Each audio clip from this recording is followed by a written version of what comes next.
वजीर आला रेवंत रेड्डी ने ऐलान किया कि दिसंबर में वो पुलिस की तैनाती के बगैर आर्ट्स कॉलेज आएंगे। उन्होंने उस्मानिया यूनिवर्सिटी के लिए 1000 करोड़ रुपए की मंजूरी देने का वादा किया।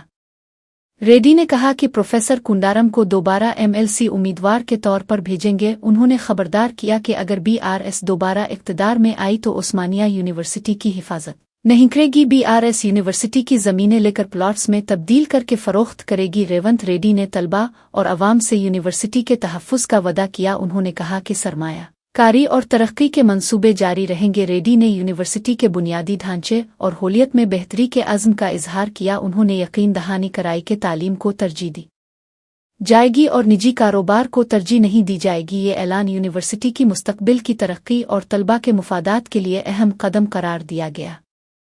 టోటల్గా ఎడ్యుకేషన్ నుంచి యూనివర్సిటీ నుంచి ఒక టీంని రాష్ట్ర ప్రభుత్వం నుంచి విద్యాశాఖ నుంచి సాంకేతిక పరమైన ఇంజనీర్లతో పాటు ఎడ్యుకేషన్ సైడ్ నుంచి ఉండే వాళ్ళందరినీ ఒక కమిటీ చిన్న కమిటీని కూర్చి ఉస్మానియా యూనివర్సిటీ 100% ప్రపంచంతో పోటీ పడగలిగే ఒక స్టాన్ఫర్డ్ ఒక ఆక్స్ఫర్డ్ యూనివర్సిటీ స్థాయిలో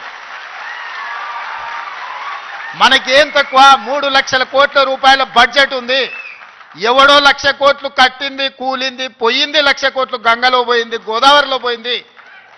మీకోసం ఒక 1000 కోట్లు ఖర్చు పెట్టడానికి మాకేమన్నా దరిద్రం ఉందా? నేను స్పష్టంగా చెప్పదలుచుకున్నా, ఈ సంవత్సరం విద్యాశాఖ కోసము 40,000 కోట్లు ఖర్చు పెట్టిన 40,000 కోట్లు ఈ సంవత్సరం young India integrated residential schools 100 నియోజకవర్గాల 100 young India integrated residential schools, ఒక్కొక్క స్కూల్కి 25 ఎకరాల స్థలం 200 కోట్లు 20,000 కోట్ల రూపాయలు ఈరోజు యంగ్ ఇండియా ఇంటిగ్రేటెడ్ స్కూల్స్కి నేను సంతకం పెట్టి ఇచ్చిన। యంగ్ ఇండియా స్కిల్స్ యూనివర్సిటీకి 500 కోట్లు పెడుతున్నాం। యంగ్ ఇండియా స్పోర్ట్స్ యూనివర్సిటీకి ఈరోజు 100 కోట్లు పెడుతున్నాం। యంగ్ ఇండియా పులీస్ స్కూల్స్కి ఈరోజు మనం 100-200 కోట్లు ఖర్చు పెడుతున్నాం। నేను అడుగుతున్న మిత్రులారా, ఈ ఉస్మానియా యూనివర్సిటీకి ఏమి ఇచ్చినా తక్కువే, ఎంత ఇచ్చినా తక్కువే। ఇది చరిత్ర కాలగర్భంలో కలవద్దు, ఇది చరిత్రకు ఎప్పుడు నిటారుగా నిలబడ్డ సజీవ సాక్షిగా ఉండాలి ఉస్మానియా యూనివర్సిటీ।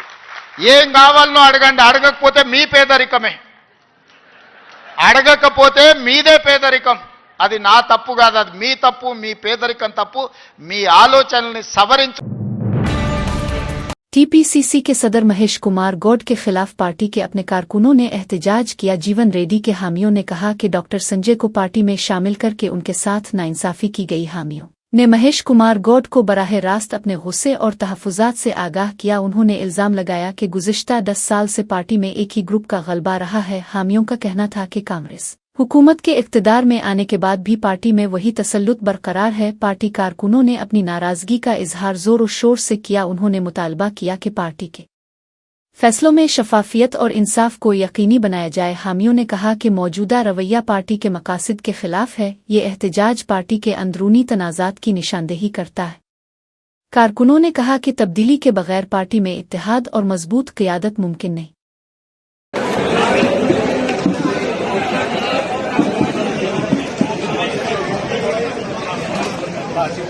కష్టకాలంలో కూడా దయచేసి వల్ల వాళ్ళదే రాజ్యం నడుస్తుంది। దయచేసి 10 సంవత్సరాలు మేము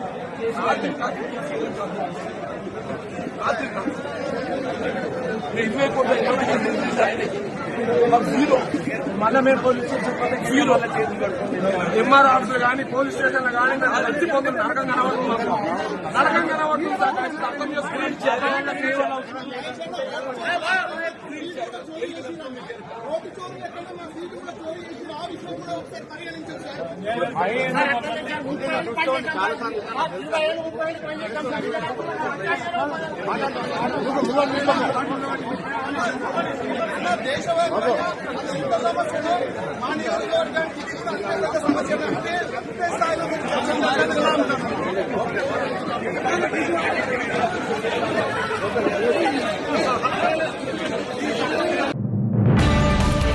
परुगती भून के बारे में झूठी अफवाहें फैलाई गईं। दावा किया गया कि वहां सोने के बाथरूम हैं। अफवाहों में कहा गया कि इमारत में 150 कमरे मौजूद हैं। TV9 के इंटरव्यू में ये सवाल उठाया गया भट्टी विक्रमारुका से 150 कमरों पर सवाल पूछा गया। सवाल सुनकर भट्टी विक्रमारुका हंसने लगे। इस मामले पर केटीआर ने रद्द-ए-अमल दिया। केटीआर ने कहा ये सब मन घड़त है। उन्होंने कहा हकीकत को तोड़ मरोड़ कर पेश किया जा रहा है, पर उक्ति भून के खिलाफ प्रोपेगंडा किया जा रहा है। ప్రగతి భవన్లో కేసీఆర్ గారు ముఖ్యమంత్రిగా ఉన్నప్పుడు ఆయన ఉన్న నివాసంలో 150 అదేంది రూమ్లు 150 రూమ్లు ఉన్నాయన్నారు, బంగారు బాత్రూమ్లు ఉన్నాయన్నారు, బుల్లెట్ ప్రూఫ్ ఏమో ఉన్నాయన్నారు. మళ్ళీ మొన్న పాపం బట్టి విక్రమార్క గారు ఇప్పుడు అల్లు ఉంటాడు. మొన్న ఆయన అడిగిండు టీవీ నైన్ ఆయన ఏమడిగిండు, ఏమాయ సార్ మరి 150 బాత్రూములు బాగా ఎంజాయ్ చేస్తున్నావా, బంగారు బాత్రూములు చూస్తున్నావా అంటే హే నవ్వుతుంది. అంటే ఎట్లా అంటే ఎన్నికల ముందు ఏది పడితే అది ఉర్రాలి, నోటికి ఎంత వస్తే అంత, ఏది పడుతుంది ఎట్లు పడుతుంది. ఎందుకంటే ఈజీగా నమ్ముతురు, ఇదిగో పులి అంటే అది తోక, ఆడ ఉన్నదేంది నిజం ఎవరికి తెలియదు. కానీ ఇలా మరి బట్టి విక్రమార్క నాకు కూడా కనబడ్డాడు అసెంబ్లీలో. నేను అడిగిన అన్న మరి 150 రూమ్లలో ఏ రూమ్లో అంటున్నావే అని అడిగిన. మరి 150 రూమ్లు रेवंत रेड्डी पर हरीश राव की शदीद तनकीद का अगर हिम्मत है तो सिक्योरिटी के बगैर उस्मानिया यूनिवर्सिटी आओ। रेवंत रेड्डी लोहे की बाढ़ के साथ खौफजदा होकर यूनिवर्सिटी गए। उनके आने से पहले उस्मानिया यूनिवर्सिटी के तलबा को गिरफ्तार किया गया। तेलंगाना तहरीक के दौरान तलबा ने रेवंत को फांसी देने की कोशिश की थी। तलबा के हमले से वो बमुश्किल जान बचा सके थे। अब वो सिर्फ जेब में कैंची रख कर रिबन काटने के काम आते हैं, बड़ी बड़ी तकरीरें करते हैं, मगर अमल में कुछ नहीं। रेवंत के दौरों पर तलबा और अवाम में गुस्सा देखा जा रहा है। हरीश राव ने कहा कि अवाम सब कुछ याद रखे हुए है। ఇవాళ ఉస్మానియా యూనివర్సిటీకి పోయిండు. ఈయన ఉస్మానియా యూనివర్సిటీకి పోతే పరిస్థితి ఏంటంటే 3 రోజుల నుంచి పోరాగాన్ని అరెస్ట్ చేశారు. రేవంత్ రెడ్డి వస్తాడని 3 రోజుల నుంచి ఉస్మానియా యూనివర్సిటీలో పిల్లలందరినీ అరెస్ట్ చేసి పోలీస్ స్టేషన్లో పెడతా ఉన్నారు. మొత్తం ఇనుప కంచెలు పెట్టిండ్రు, గజంకొక్క పోలీసుని పెట్టిండ్రు. ఇక దానికి ఈయన పోతాడట. నీ గొప్పతనం ఏంది నాయన, గజంకో పోలీసుని పెట్టి ఇనుప కంచెలు పెట్టి పిల్లల్ని అరెస్ట్ చేసి నువ్వేదో యూనివర్సిటీకి పోయి ఉద్ధరిస్తా అని మాట్లాడుతున్నావు. అది కూడా దేనికోసం పోతున్నావు? వెనకట మా సబితక్క పోయి కొబ్బరికాయ కొడితే ఆ బిల్డింగ్ తయారైతే దాన్ని రిబ్బన్ కత్తిరీనికి పోతున్నావు. నువ్వు కొత్తగా ఇచ్చింది లేదు, కొత్తగా కట్టింది లేదు, కొత్తగా మంజూరు చేసింది లేదు. ఆనాడు సబితక్క పైసలు శాంక్షన్ చేసి పోయి కొబ్బరికాయ కొడితే బిల్డింగ్ తయారైతే దాన్ని రిబ్బన్ కత్తిరీనికి పోయిండు రేవంత్ రెడ్డి. ఇక నేనేందో ఉస్మానియాకు ఏమో చేసింది అంట. నువ్వు చేసింది ఏమున్నది? బీఆర్ఎస్ కట్టిన దానికి రిబ్బన్ కత్తిరించుడు, కట్టెల జేబులో పెట్టుకొని తిరుగుతున్నావు నువ్వు. అంతకు మించి ఏమన్నా ఉన్నది? ఆడపిల్లలకు స్కూటీలు ఇస్తాను మోసం చేస్తేవి, నిరుద్యోగ భృతిని మోసం చేస్తేవి, తులం బంగారం అని మోసం చేస్తేవి, 2 లక్షల ఉద్యోగాలని మోసం చేస్తేవి. ఏది ఏవైతివి ఇంకేందో ఎగబెట్టినాను ఉస్మానియా యూనివర్సిటీకి పోలీసులను పెట్టుకొని రాబట్టివి. దమ్ముంటే గన్మెన్లు లేకుండా పోలీసులు లేకుండా ఒక్కడివిరా ఉస్మానియా యూనివర్సిటీకి. వెనకట నాకు బాగా గుర్తు, అప్పుడు తెలంగాణ ఉద్యమం బాగా నడుస్తుండే 2012లో. వీళ్ళంతా తెలుగుదేశం పార్టీలు ఉండరు. ఈయన ఇంకా కొంతమంది ఉస్మానియా యూనివర్సిటీకి వచ్చారు, ఈయన కూడా వచ్చిండు అలా. వీళ్ళందరూ ఉస్మానియా యూనివర్సిటీకి వస్తే పిల్లలు మయ్యర అందుకున్నారు. సందులో కూడా ఉరికిండి రేవంత్ రెడ్డి. అప్పుడు సందులో కూడా ఉరికినోడు తెలంగాణ ఉద్యమంలో. ఇవాళ నేనేందో వచ్చినా అని మాట్లాడుతుండ్రు. ఇవాళ ప్రజలకు అన్ని తెలుసు. ఇప్పటికైనా ఉస్మానియా యూనివర్సిటీలో బేషరతుగా మీకు ఇచ్చిన హామీలు అమలు చేయనందుకు క్షమాపణ చెప్తున్నా అని చెంపలేసుకో. ఎప్పట్లోగా చేస్తావో చెప్పు నువ్వు. BRSMLC दासूजो शरवान ने वजीर आला रिवानित रेड्डी पर सख्त तनकीद की। उन्होंने सवाल उठाया कि क्या वजीर आला को एक वाइस चांसलर को इज्जत देना नहीं था। शरवान ने कहा कि कुमार को वाइस चांसलर बनाया गया, क्या वो रेवंत के कारोबारी हलके में काम कर रहा है? उन्होंने तंज करते हुए कहा कि ऑनरेबल वाइस चांसलर कहने में वजीर आला को तकलीफ है। क्या रेवंत रेड्डी पर तकब्बुर और गुरूर का इल्जाम आयद किया। उन्होंने कहा कि वाकिटी श्री हरि को वाहिद अकेले अल्फाज से पुकार कर वो अपनी राजशाही रविश दिखा रहे हैं। शरवान ने कहा कि ये रवैया गैर जमहूरी और गैर शाइस्ता है। उन्होंने सवाल किया कि साथी वजीरों को ओ मुअज़्ज़ज़ वज़राए किराम कहने में भी रेवंत को मुश्किल पेश आ रही है। उनका कहना है कि वजीर आला को अपने अंदाज गुफ्तगू पर नजरसानी करनी चाहिए। ये रवैया अवामी क़यादत के शान नहीं है। ఛాన్సలర్ అంటే ఒకసారి ఒక వ్యక్తి వైస్ ఛాన్సలర్ అయితే there is a respect for them. వాళ్ళకు స్టేట్ క్యాబినెట్ మంత్రి కంటే కూడా ఎక్కువ గౌరవం ఉంటుంది. ఉపకులపతి, హానరబుల్ వైస్ ఛాన్సలర్ అంటారు. మీరు మొత్తం ప్రసంగం వినండి మీరు దయచేసి. అంటే రేవంత్ రెడ్డి గారి ఫ్యూడలిజం ఏంది, రేవంత్ రెడ్డి గారి భూస్వామ్య మనస్తత్వం ఏంది, ఆధిపత్య మనస్తత్వం ఏంది అనేటువంటిది the way he was addressing the vice chancellor. నేను కుమార్ను వైస్ ఛాన్సలర్ చేసిన అంటాడు. కుమార్ ఏమైనా మీ ఊర్లో పాలేరా? He's a scholar. He's a great scholar. Internationally acclaimed scholar. నేను కుమార్ను నోరు తెరిచి ఒక్కసారన్నా గౌరవనీయ వైస్ ఛాన్సలర్ గారు అనలేదండి. నేను కుమార్ను చేసిన, కుమార్ని ఇది చేసిన, కుమార్ని అది చేసిన. ఇదేం భాష అండి? ఇది ఫ్యూడల్ లాంగ్వేజ్, ఇది భూస్వామ్య లాంగ్వేజ్, ఇది దొరల లాంగ్వేజ్, ఇది this is not a democratic language. ఇది ఆయన గిరిజన బిడ్డ కావచ్చు, but is the vice chancellor.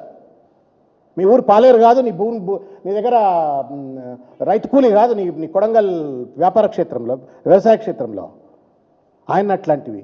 Srihari ఎడమ బుజ్జు, శ్రీహరి మంత్రి గారు, నీ సహచర మంత్రి, కేబినెట్ మంత్రి శ్రీహరి గారు నా సహచర మంత్రి వర్యులు అనడానికే నీ నోరు రావట్లేదు. మళ్ళీ నువ్వు నీ దొరరికం చూపెట్టుకుంటా మందిని దొరలు చదువుకొనియరు అది ఇదని సొల్లు మాట్లాడుతూ ఉంటుంది. You are not able to respect your own colleagues. ఒక యూనివర్సిటీ వైస్ ఛాన్సలర్ను గౌరవించే సంప్రదాయం తెలియదు నీకు, నీ తోటి మంత్రులను గౌరవించేటువంటి ఒక సంప్రదాయం తెలియదు నీకు. నువ్వు పెద్ద సంస్కర్త లెక్క యూనివర్సిటీకి పోయినావు, ఏం మాట్లాడినావో మీ बीआरएस रहनुमा मन्ने करशनक ने रेवंत रेड्डी पर सख्त तनकीद की. उन्होंने कहा कि रेवंत रेड्डी को तन्हा निशाना बनाने से शायद कुछ माली फायदा हो जाए, लेकिन रेड्डी के पूरे खानदान को निशाना बनाना शदीद खतरनाक होगा. मन्ने करशनक के मुताबिक इस सूरत में नुकसान लाखों करोड़ों में होगा. उन्होंने खबरदार किया कि खानदान पर हमला नाकाबिल बर्दाश्त है. रहनुमा ने कहा कि सियासी इख्तिलाफात की हद और अखलाकियात की हद होती है. उन्होंने अवाम से भी कहा कि किसी गैर कानूनी कार्रवाई का हिस्सा न बने. करशनक ने रेड्डी के खानदान की हिफाजत के लिए इक़दामात की ज़रूरत पर जोर दिया. उन्होंने कहा कि खानदान के खिलाफ किसी भी कार्रवाई पर सख्त कानूनी कार्रवाई होगी. बीआरएस रहनुमा ने हुकूमत और इंतजामिया से भी इस मामले की संजीदा निगरानी की अपील की. నన్ను కోసుకదిన్నా కూడా ఒక్క పైసా లేదు అని చెప్పబట్టే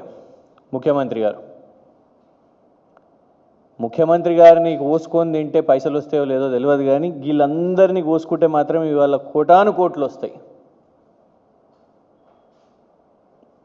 ముఖ్యమంత్రి గారి సకుటుంబ సపరివార కోటీశ్వర్లు వీళ్ళందరి వల్ల. बीजेपी पार्टी की स्टेट काउंसिल मेंबर अलवूर वजह भारती ने पार्टी छोड़ दी. उन्होंने दोबारा बीआरएस पार्टी में शमूलियत इख्तियार की. 2 साल कबल वो बीआरएस से बीजेपी में शामिल हुई थीं. अब अपने इस फैसले पर पछतावे का इजहार किया. उन्होंने अवाम के सामने मुआफ़ी मांगी. बीजेपी में शामिल होना अपनी गलती करार दिया. बीआरएस क़यादत से भी माजरत की. उन्होंने कहा बीआरएस ही अवामी जमात है. पार्टी में दोबारा आने पर खुशी का इजहार किया. बीआरएस रहनुमाओं ने उनका खैर मुकद्दम किया.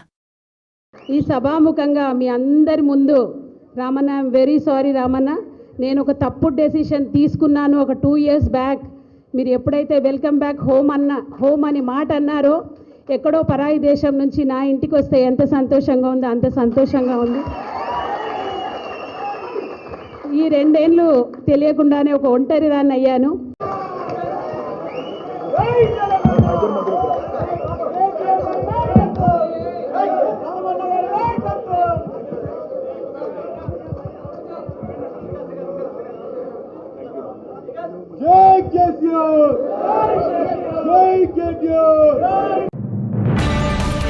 कालेश्वरम प्रोजेक्ट के तहत गोदावरी के पानी को मलुना सागर रिजर्वायर तक पहुंचाया जा रहा है.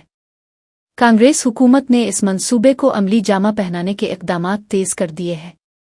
अफसरान ने बताया कि इस वक्त 8 पंपों को ऑन किया गया है. उन पंपों के जरिए रोजाना बड़ी मिकदार में पानी को मुंतकिल किया जा रहा है. रिपोर्ट्स के मुताबिक तकरीबन 10,000 क्यूसिक पानी रिजर्वायर में डाला जा रहा है. ये अमल ज़री मकासद के लिए पानी की फराहमी में मददगार साबित होगा. मकामी किसानों ने इस इक़दाम का खैर मकदम किया है. माहिरीन का कहना है कि इस मंसूबे से रियासत में अवपाशी के हालात बेहतर होंगे. हुकूमत ने इस अमल को शफाफ और मुसलसल जारी रखने की हिदायत दी है. ये मंसूबा रियासत के बड़े आबी ज़खायर को तक़वियत देने में अहम किरदार अदा करेगा.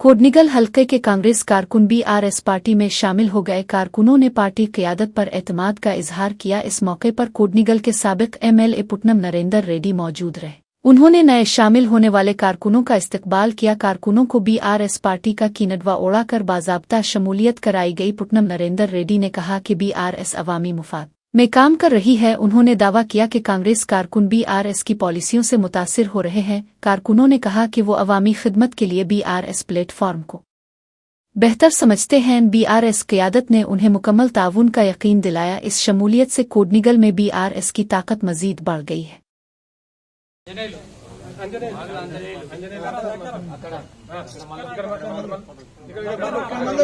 కాంగ్రెస్ సీనియర్ లీడర్ 20 సంవత్సరాలు 25 సంవత్సరాలు బైరం కృష్ణ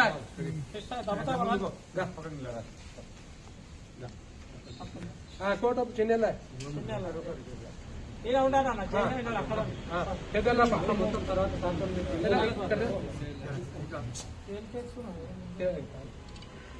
గుంజలం దగ్గర పక్కకు వచ్చి అన్న అక్కడ నిలాల అక్కడ నిలాల మంచి ఫోటో కావాలి చిన్న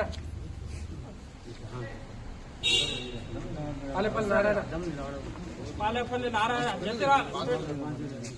పిడుగు మల్లేష్ బోయిని అశోక్ పాలేపల్లి హనుమంత్ పిడుగు రమేష్ ఇట్లా సురేష్ ఇట్లా రాజు బయట మధ్యలో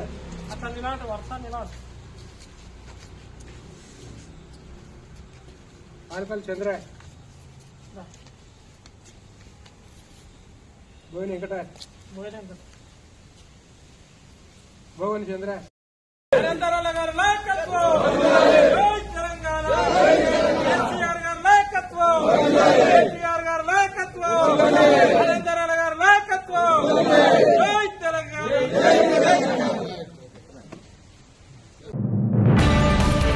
एपी असेंबली के डिप्टी स्पीकर रघुराम कृष्णन राजू को सुप्रीम कोर्ट से रिलीफ मिल गया।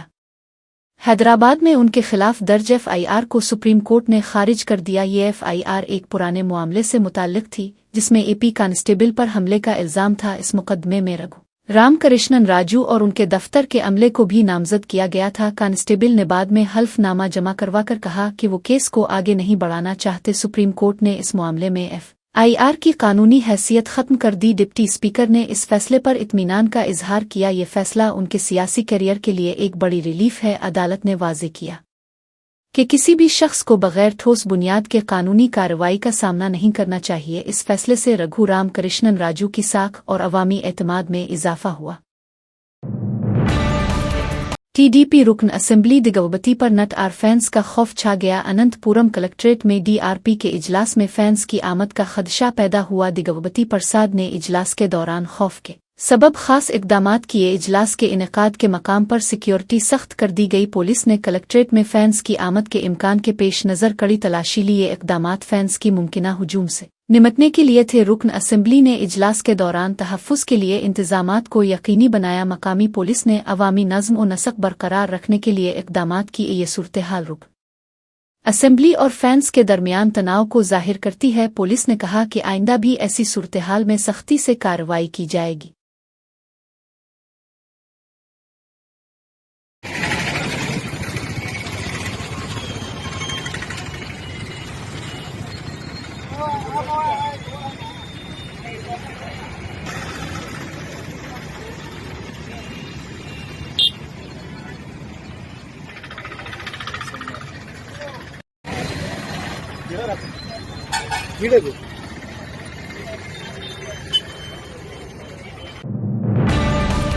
वरंगल फोर्ट रोड पर एक दिलखराश वाकया पेश आया। आधी रात के वक्त एक फास्ट फूड सेंटर चलाने वाली मुअम्मर दलत खातून सुंदर मरियम और उनके बेटे शेखर पर हमला हुआ। हमला करने वाला पुलिस सब इंस्पेक्टर श्रीकांत था। शेखर की शिकायत पर पुलिस ने SC/ST एक्ट के तहत मुकदमा दर्ज किया। इस मुकदमे में सब इंस्पेक्टर श्रीकांत और कांस्टेबल राजू शामिल हैं। शिकायत में इल्जाम लगाया गया कि हमलावर ने जात पात के नाम पर तौहीन की। पुलिस ने बताया कि सब इंस्पेक्टर श्रीकांत ने भी अपनी तरफ से शिकायत दर्ज करवाई है। उनके मुताबिक मरियम और उनके बेटे शेखर के खिलाफ भी मुकदमा दर्ज किया गया है। पुलिस इस मामले की तहकीकात कर रही है ताकि हकायक सामने आए। वाकया ने अवाम में पुलिस के रवैये और दलित कम्युनिटी के तहफ़्फ़ुज़ पर सवालात उठा दिए हैं।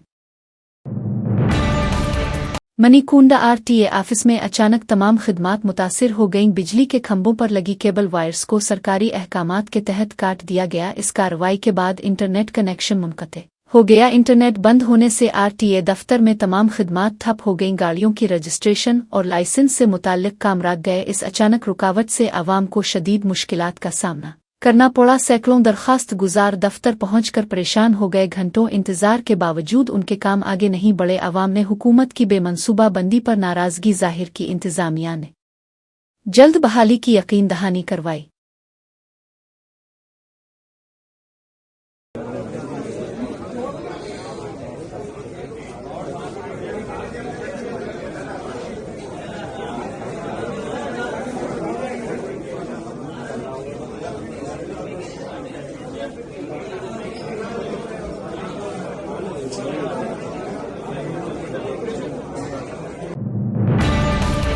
गुची बावली में मुनशियात पार्टी पर पुलिस ने छापे मारे। राजमंड्री के डिप्टी तहसीलदार मनदीप को गिरफ्तार किया गया। अमेरिका से आई नीलम को भी पुलिस ने हिरासत में लिया। मजीद 3 अफराद को इस कार्रवाई में पकड़ा गया। पुलिस ने 20 ग्राम कोकीन बरामद की। 4 ग्राम MDMA भी जब्त किया गया। 20 NTC गोलियां पुलिस के कब्जे में आईं। तहकीकात में पता चला कि मुनशियात बंगलौर से लाई गई थी। इस केस का असल मुल्जिम विक्रम बताया जा रहा है। डिचपली पुलिस ने विक्रम को गिरफ्तार कर लिया।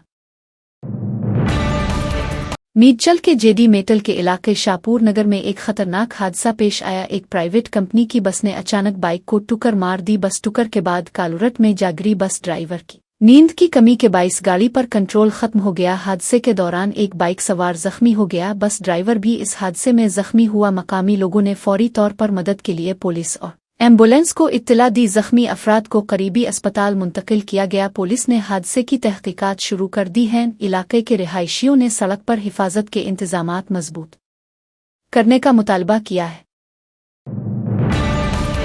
मगरबी बंगाल में टीचर भर्ती घोटाले के मामले में ED ने बड़ी कार्रवाई की। ED एहलकारों ने TMC MLA जीवन कृष्ण के घर पर छापा मारा। छापे के दौरान MLA ने खुद को बचाने की कोशिश की। वो पहले मंजिल से छलांग लगाकर भागने की कोशिश करने लगे। ED एहलकारों ने फौरन उनका पीछा किया। भागते हुए MLA को पकड़कर हिरासत में ले लिया गया। छापे के दौरान घर से अहम दस्तावेजात और शवाहिद भी बरामद हुए। ED ने कहा कि ये कार्रवाई बदउनवानी के खिलाफ मुहिम का हिस्सा है। जीवन कृष्ण पर नौकरी घोटाले में रिश्वत लेने का इल्जाम है। इस वाकये के बाद रियासती सियासत में हलचल मच गई है। IAF ग्रुप कैप्टन शुभनशो शकलन ने कहा कि भारत की जगह से इसे देखना वाकई हैरत अंगेज है। उन्होंने कहा कि खला से अपने मुख को देखने पर एक बहुत जज्बाती रद्द अमल पैदा होता है। उनके मुताबिक भारत वाकई खूबसूरत लगता है। ग्रुप कैप्टन ने कहा कि ये मंजर वतन की मोहब्बत और फ़ख्र को बढ़ाता है। उन्होंने वजाहत की कि खला से मुख की जोग्राफियाई खुसूसियात और कुदरती खूबसूरती वाज़े तौर पर दिखाई देती हैं। शुभनशो शकलन ने कहा कि ये तजर्बा एक मुनफरिद और यादगार लम्हा है। उनका कहना था कि वतन की ये तस्वीर वाकई नज़्म उ सारे जहां से अच्छा की याद दिलाती है। उन्होंने खलाई मिशनों और उनकी अहमियत पर भी रोशनी डाली। ग्रुप कैप्टन ने कहा कि ये तजर्बा हर शहरी के लिए एक फ़ख्र का लम्हा है। उन्होंने नौजवानों को हौसला दिया कि वो मुल्क की खिदमत और साइंस और टेक्नोलॉजी के शोबे में हिस्सा लें। एज अ ट्रिब्यूट और वैसे भी सच में सिर्फ इसलिए नहीं क्योंकि हम यहाँ सारे इंडियंस हैं और मैं यहाँ खड़ा हूँ तो मैं आपको ये कह रहा हूँ कि भारत बहुत सुंदर दिखता है ऊपर से। बट सच जो उसकी पोजीशनिंग है जैसा वो है, जब हम नीचे से ऊपर साउथ से नॉर्थ की तरफ जाते हैं तो आप इंडियन ओशन से फिर अरेबियन सी से आप क्रॉस करते हो इंडिया को, बिल्कुल डार्क होता है, एकदम अंधेरा होता है रात में, स्पेशली नाइट पास में। और फिर अचानक से एकदम चमकता हुआ भारत जो हमारा पेनिनसुला है वो उभर के आता है सामने। और वही वीडियो मैं अपने माननीय प्रधानमंत्री जी को भी दिखा रहा था कि किस तरह से कितना सुंदर भारत वहाँ से दिखता है। तो वाकई बहुत सुंदर दिखता है और बहुत अलग सा एक इमोशनल रिस्पांस होता है जब आप उसको देखते हैं पहली बार अंतरिक्ष से। आप अपनी कंट्री को देखते हैं जहाँ पे आप पले बड़े हैं, जहाँ पे आपके सारे फ्रेंड्स और फैमिलीज हैं, तो बहुत स्ट्रांग फीलिंग्स होती हैं। बट वाकई में भारत सारे जहाँ से अच्छा दिखता है। वज़ीर आला भूपेंद्र पटेल ने कहा कि पूरा मुल्क वज़ीर आज़म नरेंद्र मोदी की क़यादत पर मुकम्मल एतमाद रखता है। उन्होंने कहा कि मोदी की रहनुमाई में भारत आलमी रहनुमा बनने की राह पर गामज़न है। वजीर आला ने वजीर आजम के शहरी तरक्की के विजन की तारीफ की। उन्होंने कहा कि ये विजन वाकई बसीरत अफरोज और दूर अंदेश है। मोदी की पॉलिसियों और इक़दामात ने रियासत भर में हमाजहत तरक्की को फ़रोग़ दिया है। उन्होंने शहरी मनसूबाबंदी और बुनियादी ढांचे में इस्लाहात को सराहा। पटेल ने कहा कि वजीर आजम की क़ियादत में तरक्की के मनसूबे अवाम की फलाह और बहबूद के लिए है। उन्होंने कहा कि शहरी इलाकों में बेहतरी और सहूलियात का मेयार बढ़ा है। वज़ीर आला ने मोदी के विजन को रियासत और मुल्क की तरक्की में अहम करार दिया। उन्होंने यकीन दिलाया कि मुस्तक़बिल में भी उन इक़दामात से मुल्क को आलमी सतह पर मजबूत मकाम हासिल होगा। ये देशना जन जन ने अतूट विश्वास है कि आदरणीय मोदी साहेबना नेतृत्वમાં ભારત વિશ્વની ત્રીજી મોટી આર્થિક મહાસત્તા અવશ્ય બનવાનું જ છે। આદરણીય મોદી સાહેબે વિકાસની રાજનીતિની એક નવી પરંપરા શરૂ કરી છે। તેમણે સૌના સાથ, સૌના વિકાસ, સૌના વિશ્વાસ અને સૌના પ્રયાસ મંત્રથી ગામડાઓથી લઈને શહેર સુધીના સર્વગ્રાહી વિકાસની આગવી દિશા આપી છે। શ્રી મોદી સાહેબે શહેરીકરણને અવસર તરીકે સ્વીકારીને 2005માં શહેરી વિકાસ વર્ષની ઉજવણીથી વેલ પ્લાન સિટી ડેવલપમેન્ટ પણ કરાવ્યું છે। આપણે તેમના દિશા દર્શનમાં શહેરી વિકાસ વર્ષની 2 દાયકાની સફળતાના પગલે 2025નું વર્ષ શહેરી વિકાસ વર્ષ તરીકે ઉજવી રહ્યા છે। Green, clean, smart and sustainable cities સહિત સમગ્ર રાજ્યમાં હોલિસ્ટિક ડેવલપમેન્ટના વિકાસના કામો તેમના નેતૃત્વમાં થઈ રહ્યા છે। आदरणीय वडाप्रधानश्रीए आज विकसित भारत विकसित गुजरात अंतर्गत एक ज दिवस में एक साथे 5477 करोड़ना विकासलक्षी विविध प्रकल्पों लोकार्पण ने खातमुहूर्त करवाना छे। आपणे भाग्यशाળી छे कि विकास ने समर्पित आवा नेतृत्वनो लाभ आपने छेल्ला 2 दायकाथी पण वधु थई रह्यो छे। तेमना दूरंदेशी नेतृत्वमां गुजरात देशना विकासनुं ग्रोथ एंजिन बन्यु छे। आदरणीय वडाप्रधानश्रीए देशનું सेवा दायित्व संभाळ्યું ત્યારથી गुजरातने तो डबल एंजिन सरकारનો બેવડો લાભ મળ્યો છે। સરદાર સરોવર ડેમને પૂર્ણ ઊંચાઈ સુધી લઈ જવાની તેમણે માત્ર 17 દિવસમાં મંજૂરી આપીને ગુજરાતીઓની પાણીની ચિંતા હંમેશા માટે દૂર કરી છે। કેવડિયા ખાતે સ્ટેચ્યુ ઓફ યુનિટી, ભરૂચમાં બલ્ક ડ્રગ પાર્ક, ભાવનગરમાં सीएनजी टर्मिनल, जामनगરમાં WHO નું ट्रेडिशनल मेडिसिन सेंटर, दाहोदમાં इलेक्ट्रिक लोकोमोटिव एंजिन फैक्टरी, राजकोटने राज्यની प्रथम एम्स हॉस्पिटल, हीरासर एरपोर्ट, नवसारीने टेक्सटाइल पार्क, द्वारकाने बेट द्वारका સાથે જોડતો સુદર્શન સેતુ, વડોદરાને। समाजवादी पार्टी के सरबरा अखिलेश यादव ने कहा कि आज प्रजापति कम्युनिटी के अफराद एक अहद कर रहे हैं। उन्होंने वादा किया कि आने वाले दिनों में समाजी इंसाफ के कयाम के लिए काम करेंगे। ये कोशिश पार्टी के नारे पीडीए हुकूमत कायम करने के तहत की जा रही है। कम्युनिटी के अफराद अपने गांव और घरों में जाकर इंतखाबी मुहिम चलाएंगे। उनका मकसद सिर्फ वोट हासिल करना नहीं बल्कि हर पोलिंग बूथ पर फतह यकीनी बनाना है। अखिलेश यादव ने कहा कि ये अमल समाजवादी पार्टी की पीडीए हुकूमत के क़याम में मददगार होगा। कम्युनिटी के अफराद इंतखाबी शऊर और फ़ाल शिरकत का अज़्म कर रहे हैं। उन्होंने पार्टी कारकुनान को हर गांव और इलाके में सरगर्मी बढ़ाने की हिदायत दी। समाजवादी पार्टी का मकसद अवामी फलाह और समाजी इंसाफ को तरजीह देना है। अखिलेश यादव ने यकीन दिलाया कि इस अज़्म से पार्टी की कामयाबी के इम्कानात मजबूत होंगे। बहुत धन्यवाद देता हूं। साथ ही साथ हमारे प्रजापति समाज के लोगों ने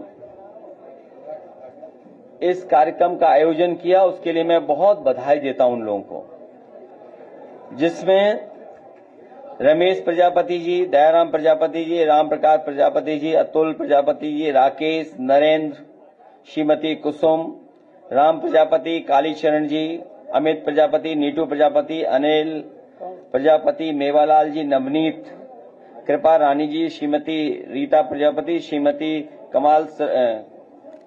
कमाल स्वरूप प्रजापति से लेकर के बड़ी संख्या में प्रजापति समाज के लोग, पीडीए समाज के लोग इकट्ठे होकर के आज संकल्प लेकर के जा रहे हैं कि आने वाले समय में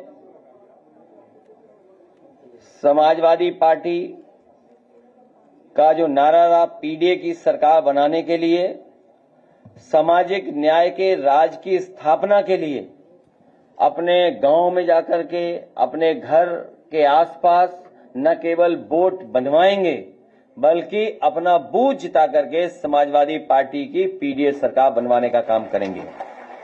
जो लगातार भेदभाव हुआ है, अन्याय हुआ है, उत्पीड़न हुआ है, पूरे उत्तर प्रदेश में कई घटनाएं हैं जहां पर विशेषकर प्रजापति समाज के लोगों के ऊपर अन्याय हुआ है। पीडीएस समाज